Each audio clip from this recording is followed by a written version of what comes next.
Hello दोस्तों। Good morning, नमस्कार। आप सभी का स्वागत है आप सभी के अपने यूट्यूब चैनल परीक्षा की शिक्षा में। उम्मीद करता हूँ, आशा करता हूँ कि आप सभी जो स्वस्थ होंगे, कुशल मंगल होंगे। अपनी तैयारी जो अच्छे और बढ़िया तरीके से आप सभी लोग कर रहे होंगे। तो जो भी क्लास में फर्स्ट टाइम आए हैं, पहली बार आए हैं, नए हैं, उन सभी को बता दिया जाए कि हमारे चैनल पर जो आपकी बीएड प्रवेश परीक्षा 2026 की तैयारी डेली बेसिस पे रेगुलर करवा दी। तो जिसे भी तैयारी पूरी करनी है, कंप्लीट करनी है, चैनल को सब्सक्राइब करके आप लोग हमारे साथ जुड़ जाइएगा। ठीक है। क्लास का समय देखिए, जीके जीएस की जो क्लास है सुबह 10 बजे डेली आपसे को देखने को मिलती है। रीजनिंग की क्लास जो है दोपहर को 1 बजे, कल आवर की जो क्लास है शाम को 4 बजे, और हिंदी की जो क्लास है रात को 8 बजे आप सभी को देखने को मिलती है। इसी टाइम पर आप सभी को क्लास से जुड़ के तैयारी को पूरा कंप्लीट करना है। नीचे डिस्क्रिप्शन को इंस्टाग्राम टेलीग्राम का लिंक मिलेगा, इंस्टाग्राम पे फॉलो करेंगे, टेलीग्राम चैनल को ज्वाइन करेंगे। टेलीग्राम चैनल पर डेली बेसिस पे क्लास का अपडेट, एग्जाम का अपडेट और पीडीएफ जो है आप सभी को देखने को मिल जाएगा। तो आप लोग जो है टेलीग्राम चैनल को ज्वाइन कर लीजिएगा। ठीक है। और सबसे इम्पोर्टेंट कि जिसने अभी तक अपना फॉर्म नहीं भरा यूपी बीएड का, ठीक है, यूपी बीएड वालों का जो है फॉर्म आ गया है। तो जिसने अभी तक अपना यूपी बीएड का फॉर्म नहीं भरा है, तो जाके सबसे पहले तो अपना फॉर्म भर लीजिए क्लियर सभी को।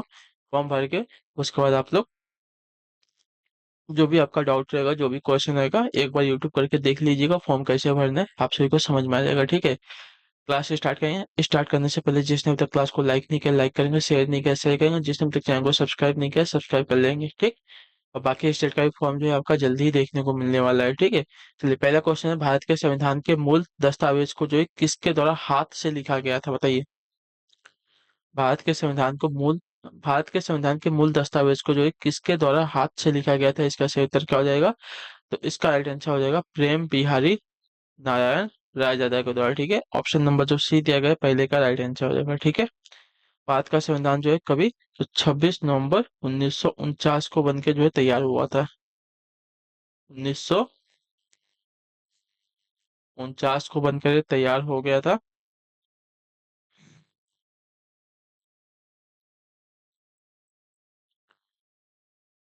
चलिए। और लागू कब से हुआ था? 26 जनवरी 1950 से लागू हुआ था। क्लियर सभी को? अगले क्वेश्चन की तरफ बढ़ेंगे, आपका देखेंगे। दूसरा नाम, विटामिन B7 का रासायनिक नाम क्या है, बताइए। विटामिन B7 का रासायनिक नाम क्या है? चलिए।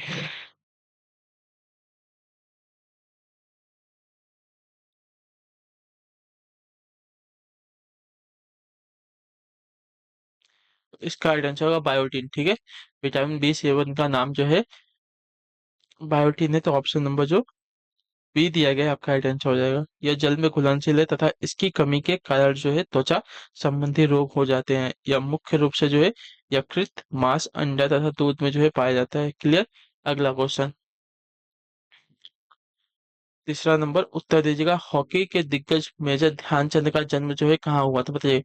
हॉकी के जो दिग्गज हैं मेजर ध्यानचंद, इनका जो जन्म है कहाँ हुआ था? कानपुर, लखनऊ, मेरठ या इलाहाबाद? देखिए, इनका जो जन्म है इलाहाबाद में हुआ था। ठीक है। अर्थात प्रयागराज में। क्लियर। चलिए। इनके जन्म दिवस में 29 अगस्त को जो है राष्ट्रीय खेल दिवस के रूप में मनाया जाता है। ठीक है। 29 अगस्त को जो है राष्ट्रीय खेल दिवस के रूप में इनका जन्मदिन जो है मनाया जाता है। क्लियर। अगला प्रश्न, चौथा नंबर है, मुंशी प्रेमचंद का जो जन्म है कहाँ हुआ था, बताइए। कानपुर में, आरामपुर में, गाजियाबाद में या वाराणसी में? तो इनका जन्म हुआ था आपका वाराणसी में। ठीक है। ऑप्शन नंबर आपका डी राइट हो जाएगा। मुंशी प्रेमचंद का जो जन्म है वाराणसी में हुआ था। वाराणसी में कहा? तो लहमी नामक ग्राम में हुआ था। कहा? तो लहमी, लमही, ठीक है, लमही नामक गांव में जो है इनका जन्म हुआ था। और इनका मूल नाम क्या था? तो धनपत राय था। ठीक है। इनका मूल नाम था आपका धनपत राय। चलिए, अगले क्वेश्चन को देखेंगे, पांचवा नंबर। निम्नलिखित में से कौन सा उत्तर प्रदेश का सबसे पुराना विश्वविद्यालय है, बताइए। उत्तर प्रदेश का सबसे पुराना विश्वविद्यालय कौन सा है?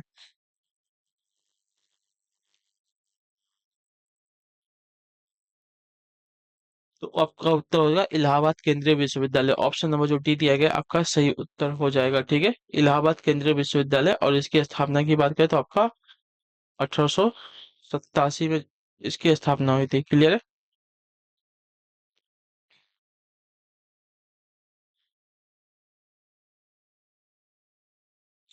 और इसे जो है 2016 में केंद्रीय विश्वविद्यालय का दर्जा मिला है, ठीक है, क्लियर। और इसके बाद जो है आपका बनारस हिंदू विश्वविद्यालय यानी कि जो आपका बेचू है, इसकी स्थापना हुई थी 1916 ईस्वी में, ठीक।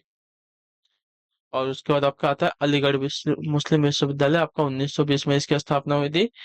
और उसके बाद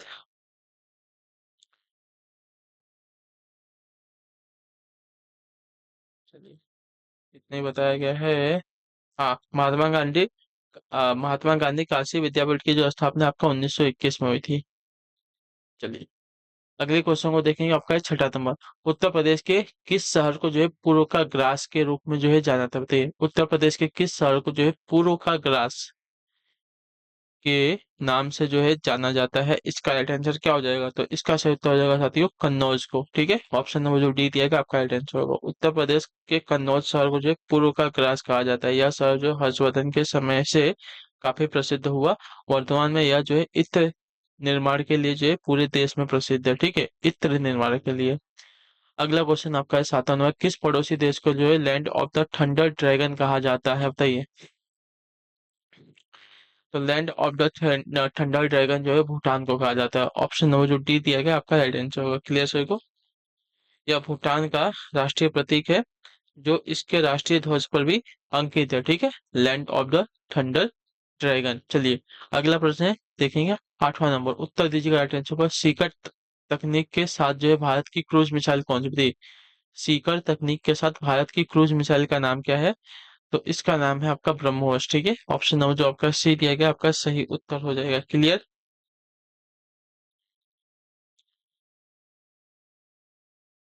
चलिए, अगले क्वेश्चन की तरफ बढ़ेंगे, ध्यान से देखेंगे। आपका क्वेश्चन नंबर 9। भारत में ब्रिटिश शासन का बड़े पैमाने पर विस्तार जो है सहायक संधियों के माध्यम से हुआ था, जो गवर्नर जनरल शासन के शासनकाल में शुरू की गई थी, बताइए। सहायक संधियां जो है किस गवर्नर जनरल के शासनकाल में शुरू हुई थी, इसका सही उत्तर क्या हो जाएगा? तो इसका राइट आंसर होगा लॉर्ड डलहौजी चली गई, ठीक है। ऑप्शन नंबर जो सी दिया गया आपका सही उत्तर हो जाएगा, ठीक है। सहायक संधियों,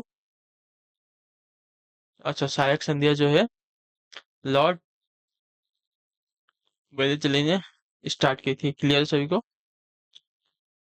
चलिए, अगले क्वेश्चन को देखेंगे, क्या दिया गया है 10वां। गुरु गोविंद सिंह की मृत्यु के बाद गुरु की संस्था जो है समाप्त हो गई और सिखों का नेतृत्व जो है उनके विश्वसनीय शिष्य रिक्त स्थान को सौंप दिया गया। किसको सौंप दिया गया? तो इसका सही उत्तर आपका हो जाएगा साथियों बंदा बहादुर को, ठीक है। ऑप्शन नंबर जो आपका बी दिया गया आपका राइट आंसर होगा। सिखों के 10वें एवं अंतिम गुरु जो है गुरु गोविंद सिंह ने जो है 1699 ईस्वी में व्यक्तिगत गुरुत्व के सिद्धांत को जो है समाप्त कर खालसा पंथ की जो है स्थापना की थी। और इनकी मृत्यु के बाद जो है बंदा बहादुर ने सिखों का जो है नेतृत्व किया था, ठीक है। चलिए, अगले क्वेश्चन को देखेंगे, आपका है 11 नंबर। उत्तर दीजिएगा राइट आंसर का। रविन्द्रनाथ टैगोर ने अपनी नाइटहुड की उपाधि को रिक्त स्थान के विरुद्ध में छोड़ दिया था, किसके विरुद्ध में, बताइए। रविन्द्रनाथ टैगोर ने अपनी नाइटहुड की जो उपाधि है रिक्त स्थान के विरोध में जो है छोड़ दिया था, किसके विरोध में?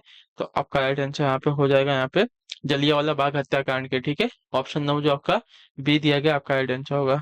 पंजाब में 13 अप्रैल 1919 को हुए जलियांवाला बाग हत्याकांड के विरोध में रविन्द्रनाथ टैगोर ने नाइटहुड की उपाधि को जो है वापस कर दिया था। यह उपाधि जो है उन्हें ब्रिटिश प्रशासन के द्वारा दी गई थी, क्लियर। अगला प्रश्न 12 नंबर, ध्यान से देखेंगे, उत्तर देंगे। गोदावरी नदी का उद्गम स्थल कहाँ पर है, किस राज्य में है? तो देखिए, गोदावरी नदी का उद्गम स्थल अगर देखा जाएगा साथियों, तो आपका राइट आंसर यहाँ पे क्या हो जाएगा? तो त्र्यंबकेश्वर की पहाड़ियां महाराष्ट्र में, ठीक है। ऑप्शन नंबर जो सी दिया गया आपका सही उत्तर हो जाएगा। गोदावरी नदी का जो उद्गम है पश्चिमी घाट में त्र्यंबकेश्वर पहाड़ियां महाराष्ट्र से हुआ है, ठीक है। यह जो है दक्षिण भारत की सबसे लंबी नदी है, जो महाराष्ट्र तेलंगाना आंध्र प्रदेश से बहती हुई कहाँ पे, तो बंगाल की खाड़ी में गिरती है। इसे जो है दक्षिणी गंगा भी कहते हैं, ठीक है।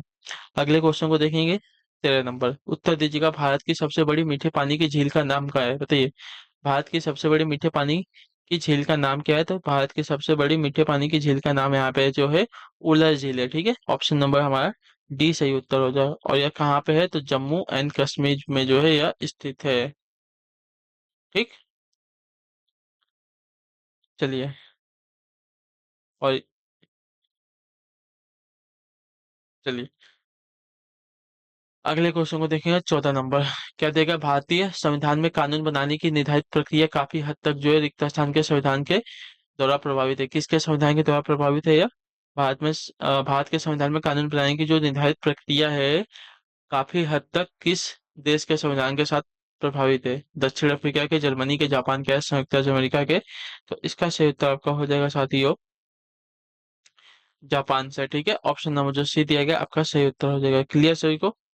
भारतीय संविधान में कानून बनाने की निर्धारित प्रक्रिया जो है काफी हद तक जापान के संविधान द्वारा जो है प्रभावित है, क्योंकि यह भारतीय संविधान में विधि द्वारा स्थापित प्रक्रिया का प्रावधान जापान से ही लिया गया है। ठीक है, चलिए अगले क्वेश्चन को देखेंगे। क्या दिया गया है, 15 नंबर। उत्तर दीजिएगा। अटेंडेंस। शिक्षा का अधिकार यानी कि आरटीई अधिनियम वर्ष रिक्त स्थान में भारत की संसद द्वारा अधिनियमित किया गया था। कब, बताइए?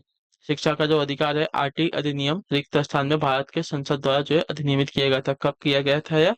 जो किया गया था अब 2009 में। ठीक है, ऑप्शन नंबर जो आपका डी दिया गया आपका राइट आंसर। शिक्षा का अधिकार अधिनियम वर्ष 2009 में भारत की संसद द्वारा जो है अधिनियमित किया गया था। इसके अंतर्गत जो है 86वें संविधान संशोधन द्वारा 6 से 14 वर्ष के प्रत्येक बच्चे के लिए जो है निःशुल्क एवं अनिवार्य शिक्षा प्रदान करने का प्रावधान जो है किया गया है। ठीक है, कौन सा संविधान? तो 86वें संविधान संशोधन में। चलिए क्लियर। अभी तक जिसने क्लास को लाइक नहीं किया है लाइक करेंगे, और जिसने अभी तक सब्सक्राइब नहीं किया चैनल को सब्सक्राइब कर लीजिए। ठीक है, एक बार चेक कर लीजिएगा। उसके बाद जो है देखते हैं अगला क्वेश्चन। 16 नंबर। महाराज सवाई जयसिंह यानी कि जयसिंह द्वितीय ने रिक्त स्थान में एक खगोलीय वेधशाला की क्या है, वेधशाला स्थापित की थी। कहाँ पर? उज्जैन में, शिमला में, भरतपुर में, जोधपुर में? तो देखिए महाराज सवाई जयसिंह यानी कि जयसिंह द्वितीय ने जो है कहाँ पे, तो आपका उत्तर हो जाएगा उज्जैन में एक खगोलीय वेधशाला स्थापित की थी। क्लियर सभी को? इसके अलावा इन्होंने जो है काशी यानी कि बनारस, मथुरा एवं जयपुर में जो है खगोलीय वेधशालाओं का निर्माण करवाया था। कहाँ पे? तो देखिएगा बनारस, काशी में, ठीक है, और इसके बाद मथुरा में, और फिर आपका एक जयपुर में। उज्जैन, काशी, मथुरा, जयपुर, यहाँ पर जो है इन्होंने खगोलीय वेधशालाओं की स्थापना की थी। ठीक है, अगला प्रश्न 17 नंबर है। उत्तर दीजिएगा। निम्नलिखित भारतीय राज्यों में से किसमें से कर्क रेखा नहीं गुजरती है? राजस्थान, त्रिपुरा, मिजोरम या उत्तर प्रदेश? तो इसका सही उत्तर आपका हो जाएगा यहाँ पे उत्तर प्रदेश से जो आपकी कर्क रेखा नहीं गुजरती, याद रखिएगा। तो ऑप्शन नंबर जो आपका डी दिया गया आपका राइट आंसर होगा। ठीक है, यह भारत के 8 राज्यों से कौन सा राज्य है? तो गुजरात है, राजस्थान है, मध्य प्रदेश है, छत्तीसगढ़ है, झारखंड है, पश्चिम बंगाल है, त्रिपुरा है एवं मिजोरम से होकर गुजरती है, लेकिन उत्तर प्रदेश से जो है नहीं गुजरती है। अगला प्रश्न देखेंगे आपका है 18 नंबर। क्या दिया गया है? भारत की संविधान सभा की संघ शक्ति समिति के अध्यक्ष कौन थे, बताइए? भारत की संविधान सभा की संघ शक्ति समिति के अध्यक्ष कौन थे? संघ शक्ति समिति के अध्यक्ष, ठीक है। तो देखिए इसके अध्यक्ष की अगर बात करेंगे तो आपका राइट आंसर होगा जवाहरलाल नेहरू। ठीक है, ऑप्शन नंबर आपका डी दिया गया आपका सही उत्तर हो जाएगा। इसके अलावा जो है जवाहरलाल नेहरू संघीय संविधान समिति के भी अध्यक्ष थे। ठीक है, अगला प्रश्न देखेंगे आपके सामने क्या दिया गया है। 19 नंबर। पूछा गया आपका प्राचीन गणित पुस्तक गणित सार संग्रह किसके द्वारा लिखी गई थी, बताइए? गणित सार संग्रह जो है किसके द्वारा लिखी गई थी? तो इसका राइट आंसर हो जाएगा महावीराचार्य द्वारा लिखी गई थी। ठीक है, ऑप्शन नंबर जो आपका बी दिया गया आपका राइट आंसर होगा। गणित सार संग्रह जो है महावीराचार्य द्वारा लिखी गई थी। 20 नंबर है। उत्तर दीजिए। हिमालय का तीसरा सबसे बड़ा शिखर कौन सा, बताइए? हिमालय का तीसरा सबसे बड़ा शिखर कौन सा है?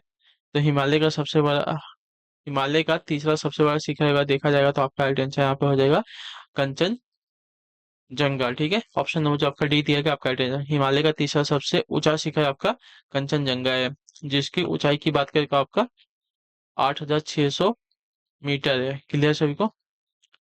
यह सिक्किम के उत्तर पश्चिम भाग में भारत नेपाल सीमा पर स्थित है। ठीक है, हिमालय के प्रथम तथा द्वितीय सबसे बड़े पर्वत आपके क्रमशः माउंट एवरेस्ट तथा आपका गॉडविन ऑस्टिन यानी कि K2 है, जिसकी ऊंचाई आपकी माउंट एवरेस्ट की कितनी है? 8848 मीटर, और K2 यानी कि गॉडविन ऑस्टिन की जो लंबाई है, ऊंचाई है 8611 मीटर है। ठीक है, और चलिए अगला क्वेश्चन देखेंगे आपका है 21, 21 नंबर। उत्तर प्रदेश का राजकीय पुष्प कौन सा है, बताइए? उत्तर प्रदेश का राजकीय पुष्प तो देखिए उत्तर प्रदेश का राजकीय पुष्प अगर देखा जाएगा तो यहाँ पे क्या हो जाएगा, पलाश है। ठीक है, ऑप्शन नंबर हमारा डी जो दिएगा आपका राइट आंसर हो जाएगा। ठीक, इसको टेसु भी कहते हैं, टेसु। ठीक है। 22वां, मनुष्यों में पित्त का उत्पादन किस अंग में होता है, बताइए। मनुष्य में पित्त का उत्पादन जो है किस अंग में होता है, इसका सही उत्तर करो तो इसका राइट आंसर होगा जिगर यानी कि यकृत में। ठीक है, क्लियर सभी को। मनुष्य में पित्त का उत्पादन जो है यकृत जिगर द्वारा होता है, जो पित्ताशय में एकत्र होता है। ठीक है, यहाँ पे एकत्र होता है, जमा होता है पित्ताशय में।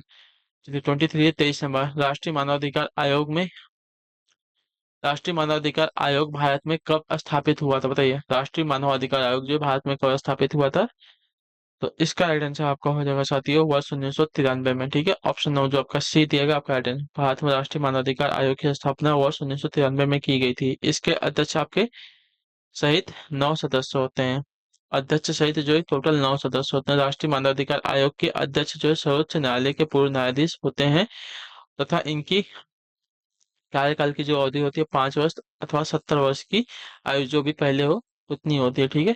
चलिए 24 24 नंबर, निम्नलिखित रोगों में से कौन सा रोग जो है फफूंद के कारण होता है। फफूंद के कारण होने वाला रोग कौन सा है, तो फफूंद के कारण होने वाला रोग का नाम आपका यहाँ पे दाद है, दाद। ऑप्शन नंबर जो हमारा डी दिया गया आपका राइट आंसर होगा।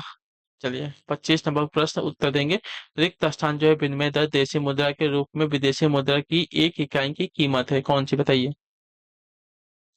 तो आपका राइट आंसर हो जाएगा साथी सांकेतिक विनिमय दर। ठीक है, ऑप्शन नंबर जो बी दिया गया आपका राइट आंसर। सांकेतिक विनिमय दर जो है देशी मुद्रा के रूप में विदेशी मुद्रा की एक इकाई होती है। ठीक है, इकाई की कीमत होती है।